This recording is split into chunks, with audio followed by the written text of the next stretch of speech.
ultimately we had 60 different counts against these 15 individuals.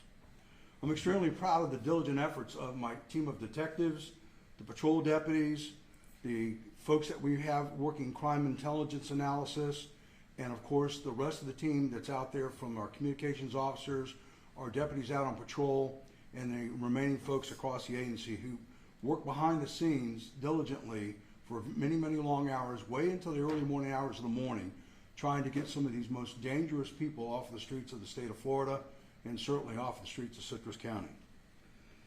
Now, during this operation, some of our law enforcement officers posed as minors, and they got onto various sites on the internet or on some of the smartphone apps that are out there and chatted with individuals who clearly identified themselves as adults attempting to have improper relations with children, often involving sexual acts that were very explicit in their descriptions. And despite acknowledging the child's age, these disgusting human beings, in the case of 7 individuals out of the 15 you see pictured here, traveled to Citrus County to attempt to have sex with an underage child. Some went as far as traveling several hours away to come into this county and attempt to have sex with an underage child.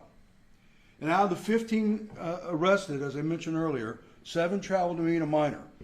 And I want to show you some photos of those folks and identify them for you. We've got their photos here on this one graphic that's blown up for you so you can see them up close and personal. John Brettle Jr., 65 years old, out of Brooksville, Florida. He traveled to seduce or solicit a child in a sex act, and he transmitted harmful material to a minor. He has a criminal history of simple battery, domestic battery, and unlawfully using slugs to obtain a purchase. Freddy Reyes came out of Tampa, almost 2 hours drive from where we're standing right now. He traveled to seduce a child or solicit a child in a sex act. And he's also charged with 3 counts of transmission of harmful material to a minor and solicitation of a minor. He has a criminal history of domestic battery and driving without a driver's license.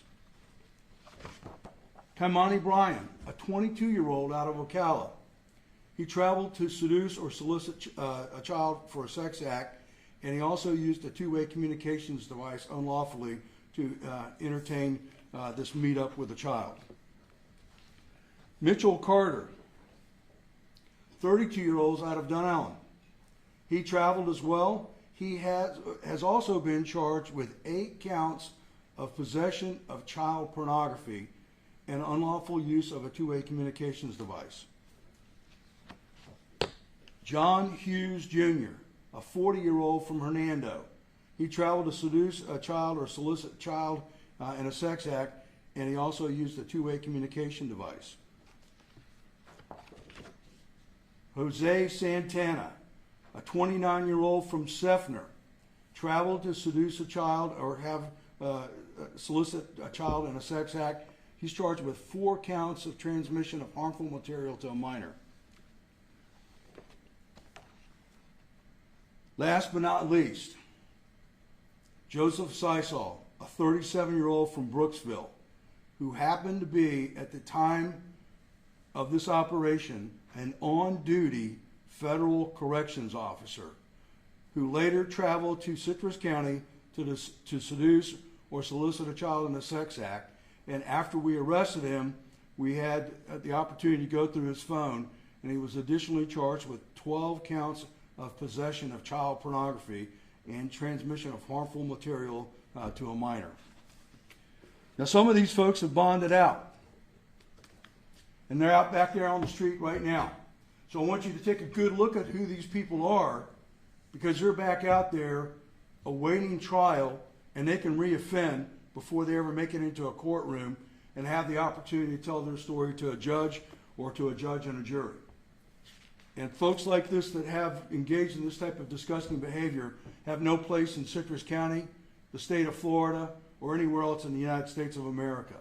And this is the 3rd year in a row where we've gone out and put increasing efforts behind raising awareness, but more importantly, getting dangerous people off of the streets of Citrus County and off of the roads here in Florida so that they cannot offend against these very innocent and unsuspecting young children, boys and girls, who could be very seriously harmed and in some cases never make it back home to their family members after they have illicit sex with some of the folks that are soliciting sex acts with them.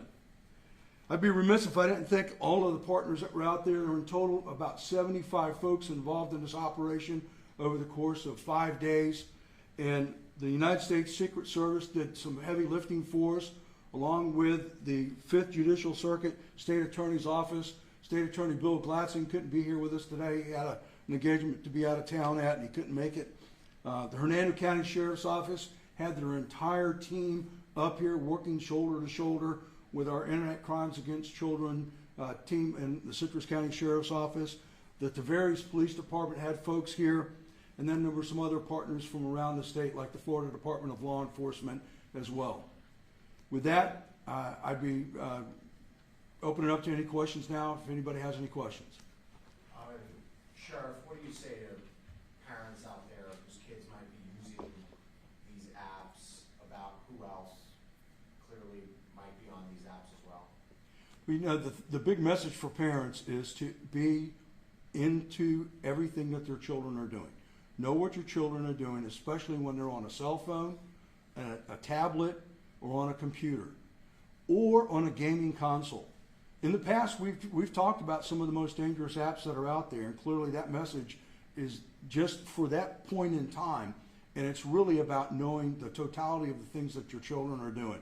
Until they're an adult and they're 18 and they're responsible for their own behavior and their own safety and welfare, it's really incumbent upon parents to drill into these smartphone apps that are out there, the websites that are out there, and especially know what's on these gaming consoles that children are playing games on, because anything that has a chat function can be used and exploited, and a child is always going to be vulnerable. And it's the best practice is to know what your children are doing and have serious conversations with your children about the consequences of what could happen to them, and how if they chat with somebody like this, there's a high likelihood that that's a very dangerous person with intentions to harm them.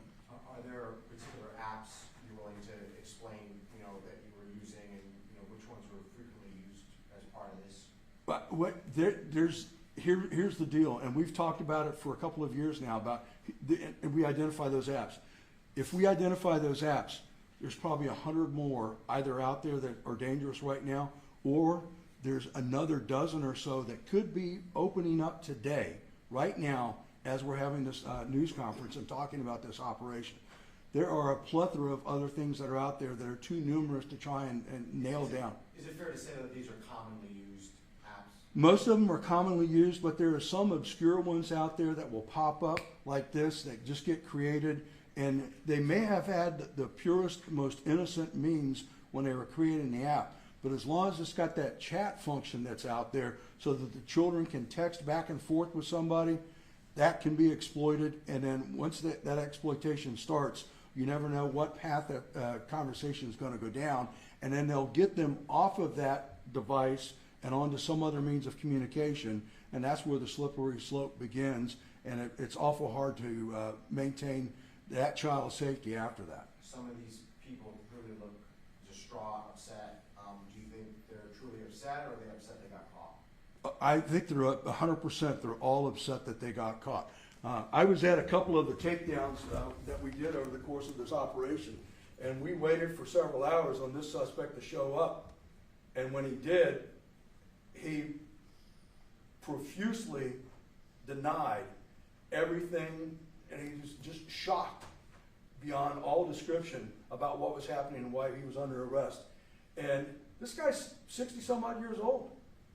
He traveled from about an hour away to come and have sex with an underage girl. And we took him down, and then as you drill into the things with people like this, every one of these people knowingly and willingly went above and beyond and did wrong. They absolutely knew it was wrong. And in some of the confessions that we got out of these people after talking to them,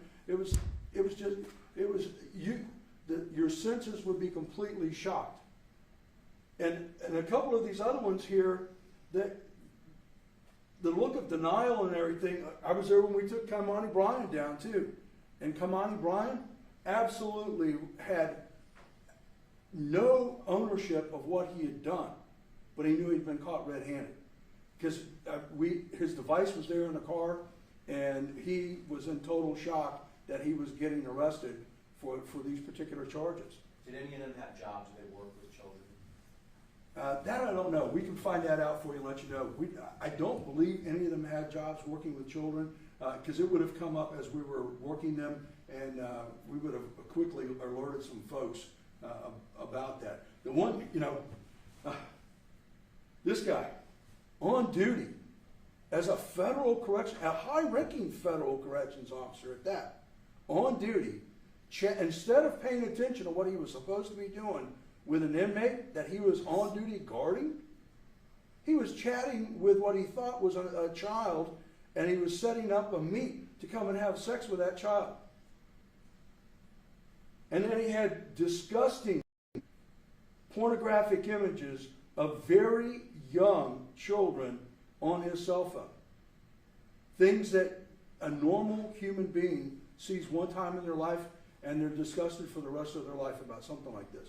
Multiple images. And there's no telling what else he had been engaged in over the course of his lifetime. Can you describe what's in the video also? Apparently there's video of this. Can you just describe what we'll be seeing in these videos? So what you'll see is in the video is the team that worked right over here on the other side of this wall for many hours actually starting in the afternoon for the schedule, but we started doing this stuff weeks earlier and engaging in these conversations to start setting up the operation. And we also did some training to bring in some other folks that wanted to learn how we do this and harvest some of the best practices so that they could go out and set themselves up to do it. So you'll see some of the video that shows our folks in here, the detectives, and the folks that are having these conversations with these disgusting individuals. And as they're working their way through that, there are teams working throughout the county doing surveillance to ensure that we are clearly identifying these people when we're about to go and take them down. We're looking for the vehicle that's registered them. We're looking for the type of things that would clearly identify this individual as the suspect we're about to take down. And then we've got the teams, we've got plenty of video of the takedowns of these individuals too. We'll see the takedowns. You'll see some of the takedowns as well. Sheriff, we have these 15 suspects here shown, but what's your message to other people out there who may have the thought of doing something like this to a child in your county? You better find another place to go and do stuff like this because we're going to get you. And I'll tell you an example of this, and I wish she was here today, but she had a prearranged event where she couldn't be here today. Sergeant Tiffany Berry is our sergeant in charge of this particular unit in the sheriff's office. She works for Lieutenant Matt Baird and Captain John Novy. And she is determined to protect the innocent children. She's a mother herself, and she's determined to protect innocent children from sick, disgusting people like this. And on the eve of Hurricane Idalia threatening our community, thankfully bypassing us except for the storm surge that we got the next day after it was already made its landfall. On the eve of Hurricane Idalia last August, passing by us, heading north towards Big Bend, two people that we had talked to through one of these cyber operations back in the spring of last year came back up and solicited sex with an underage girl. And Sergeant Berry led her team through the process. We met up with these two disgusting, a man and a woman, these two disgusting human beings, and we took them down and arrested them while we were preparing for a potential Cat 3, Cat 4 hurricane to make landfall here at Citrus County and bring all of that havoc and destruction to our community. So we're ever vigilant to protect the citizens of our community, but especially those young, vulnerable children that don't know enough about the world and don't know enough to have the sense of protecting themselves. That's why we're there, to protect the children. And these unfortunate cases like this, they happen far too often. There are literally many, many hundreds of children across the state of Florida every single day that fall victim to people doing this very same thing.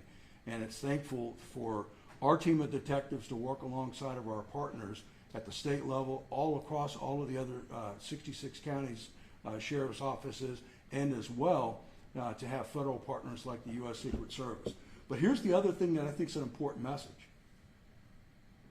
We have a very good team that processes these individuals, and not only do we make arrests, we get convictions. And we get the type of convictions that send a clear message. You try that someplace else. Don't bring it to Citrus County, because you're going to go to jail for a very long time. And our detectives do bulletproof cases that make sure that the state attorney can fully prosecute whoever we arrest to the fullest extent of the law, and they serve a long, long time in jail, and they don't just walk out one day and then they don't have to face the consequences of these terrible deeds that they've attempted to do to some of the children. So the other message I would say is, if you suspect someone is a victim of a crime like this, please never hesitate to pick up the phone and notify your local law enforcement.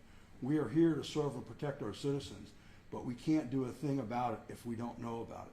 But if we do know something about it, our detectives are relentless in pursuing the truth to make sure that we get somebody arrested and get them off the streets so they can do no further harm to the children in our community. The video shows the takedown taking place like a place we lured these people to. A place what? That you lured these suspects to. Well, we didn't lure them to the place. We set up meets in different locations around the community, and we picked a place that was for both the safety of the citizens but also the safety of our officers, so that we could do what we need to do as a law enforcement team, so that that person does not flee either on foot or by way of a vehicle to get out and go somewhere else to try and offend in a situation like this in some other community. All right, thank you very much, gentlemen. Appreciate you. Have a blessed day.